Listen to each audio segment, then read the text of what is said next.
Oi, gente, boa noite. Eu me chamo Maria Luísa, sou ligante da LHPN, estudante do quinto semestre de enfermagem na UNB. E hoje a gente vai falar um pouquinho com vocês sobre o exame do cotonete e se ele é mesmo necessário.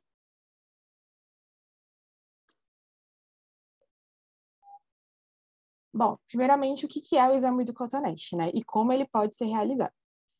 O exame do cotonete ele é utilizado para rastrear a presença de bactéria na gestante por meio da coleta do material da borda do canal vaginal e do ânus, com o objetivo de realizar uma cultura para o Streptococcus do grupo B.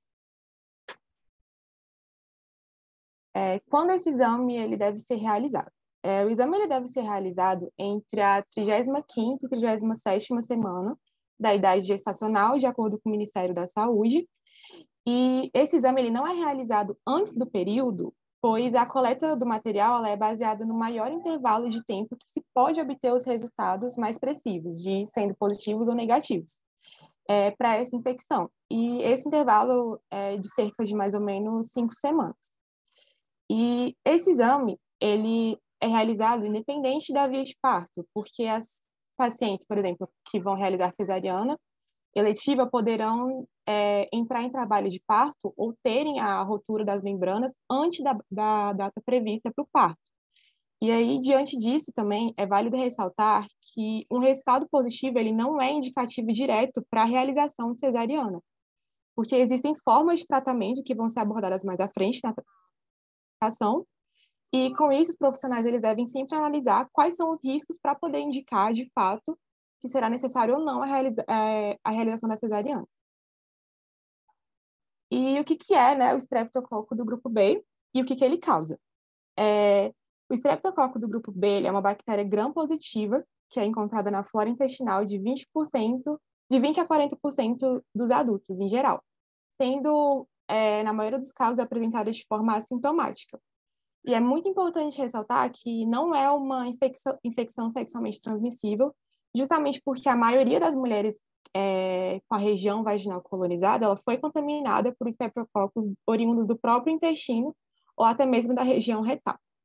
E em mulheres grávidas, estima-se que uma colonização de aproximadamente 15 a 25%, podendo gerar complicações para o bebê, e sendo essas complicações a septicemia neonatal precoce, a meningite, que pode levar ao óbito em cerca de 20 a 30% dos casos de recém-nascidos infectados.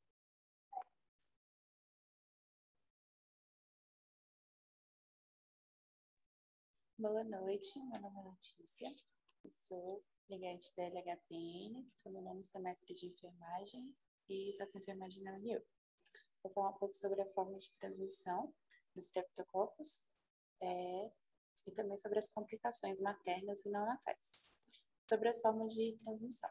Antes de tudo, as pacientes colonizadas, a transmissão vertical ocorre em até 50% dos casos, mas a infecção e desenvolvimento da doença para os bebês é menor, de 1 a 2%.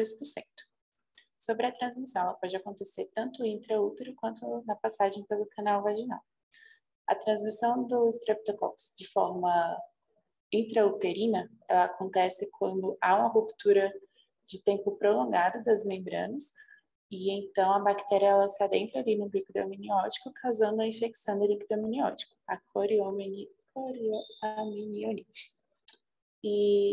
Mas também pode acontecer infecção intrauterina antes de uma ruptura das membranas, como, por exemplo, quando a gestante está com algum tipo de infecção nos rins, que é a pielonefrite, ou infecção na bexiga, ou qualquer outro tipo de infecção urinária pelos streptococcus no nível maior e sem tratamento. Então, isso pode ser passado para o bebê antes mesmo que haja uma ruptura de membrana. E a transmissão também pode acontecer durante a passagem pelo canal vaginal, ali durante o nascimento, no parto normal. Sobre as complicações. Complicações complicações neonatais, complicações ao recém-nascido.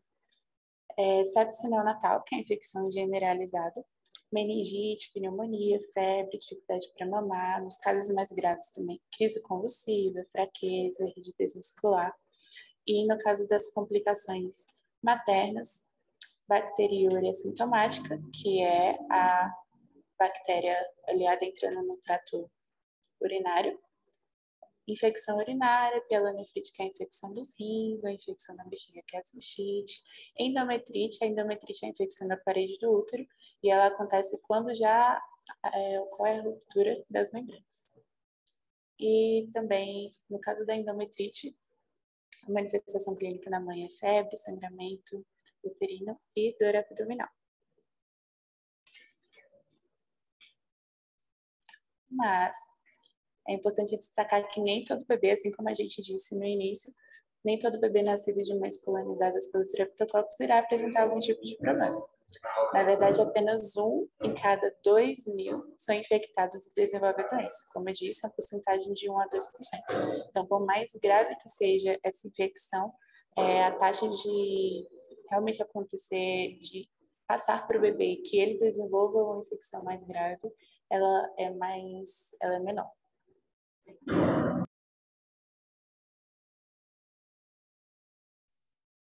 Boa noite, gente. Meu nome é Clara. Eu estou no 5º semestre de enfermagem e eu vou falar sobre o rastreamento e sobre a antibiótico profilaxia do estreptococo do grupo B.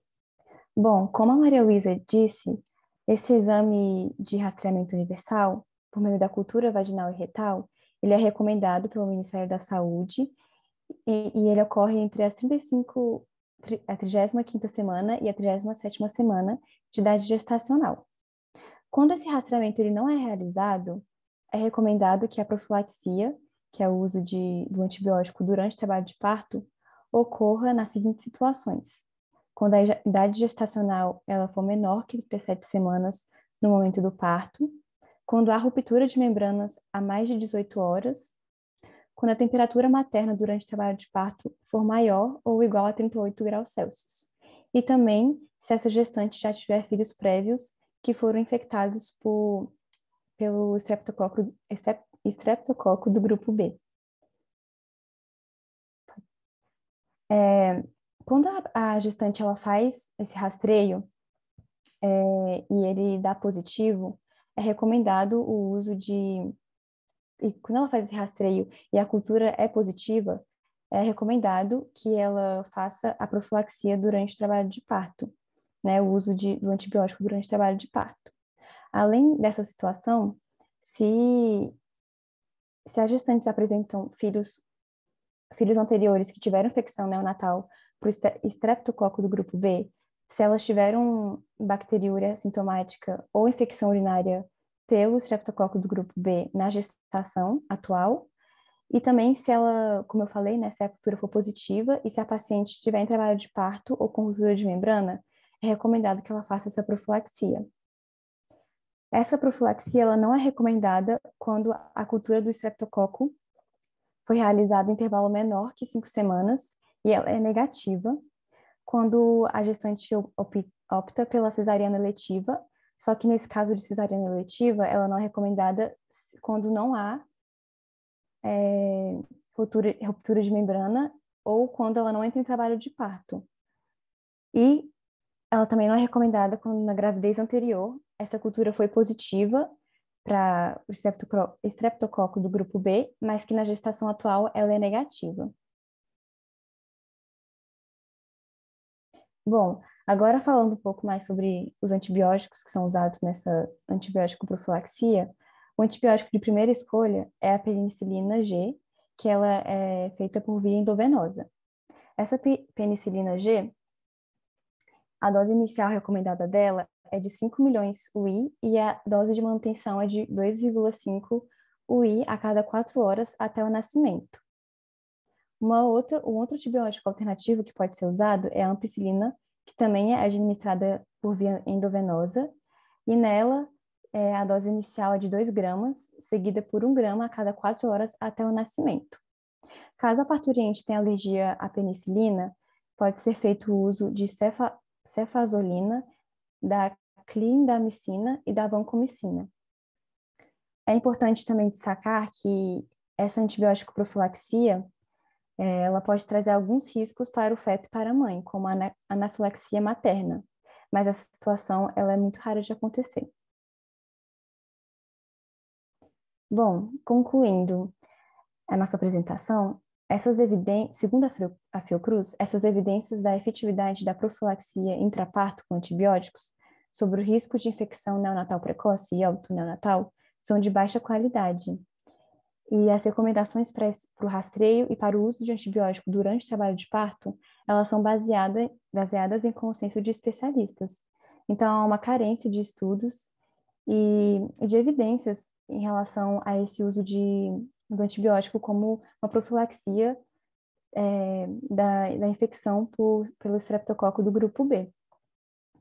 E isso é refletido nas recomendações de outros países, como, por exemplo, nos Estados Unidos, eles adotaram a estratégia de cultura universal para o estreptococo do grupo B, que nem aqui no Brasil, que ela ocorre entre a 35ª semana e a 37ª semana, e que, se ela for positiva, é oferecido o antibiótico durante o trabalho de parto. E isso desde 2002, lá nos Estados Unidos.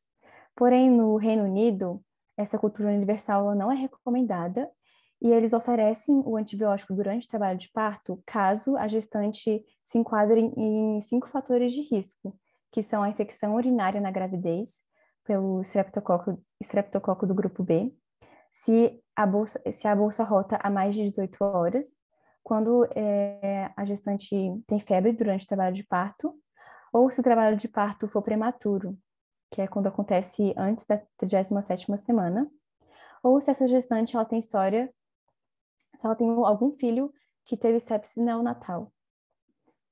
Esses 5 fatores de risco são aqueles mesmos que são utilizados quando a gestante não fez o rastreio e não se sabe se ela possui ou não essa cultura positiva.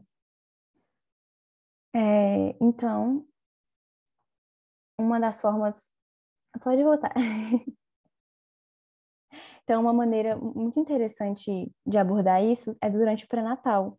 Então, explicar para a gestante o que é o estreptococo do grupo B, o que é esse exame, o que ele pode causar no feto, e explicar sobre como é que é feito a antibiótico profilaxia e quais são os riscos para a gestante. É uma maneira muito interessante, já que as evidências elas são de baixa qualidade e que os estudos são muito escassos, né, nesse assunto. E é sempre válido ressaltar que a gestante que ela é a escolha da gestante, então ela tem que estar informada de todos os riscos e de tudo que envolve esse exame, e baseado nisso, ela faz a escolha se ela opta ou não pela antibiótico profilaxia durante o trabalho de parto. Muito obrigada, gente, por escutarem a nossa apresentação, e aqui estão as referências.